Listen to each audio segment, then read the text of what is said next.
下來繼續來看新北市邦橋有社區的住戶叫外送，但是所發現外送員進入去電梯了後，先動手把監視器轉向，刷落去摕鏈帶，把這個鏡頭搭起來。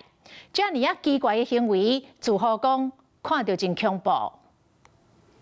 外送員到社區去送餐點，抬頭看到監視器，率來伸手調整角度，就行出電梯。後來，伊佫出現佇畫面中，伸手拎一塊白色膠帶搭佇鏡頭頂，畫面隨便白色的。這個過程攏被翕落來，住戶想到攏會驚。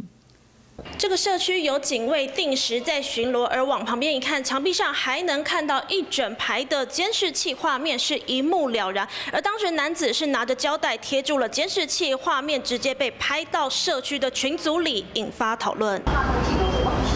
我們的守衛是3棟大樓去巡視的，目前是沒有固定在哪個點，一棟大樓去巡視，所以他趁那個機會進來，所以對大家的安全是有點小小的威脅。代志發生在新北市邦橋遮瓦捷運站外口，人真濟。8月7日，忽然間迄一天的中晝，外送人員送餐的時，伸手調整監視器的角度，行出電梯。後來，伊佫用白色膠帶封這個鏡頭，恐驚已經違法了。刻意將監視器轉向，甚至用膠帶遮住鏡頭，導致監視器無法正常監看及錄影。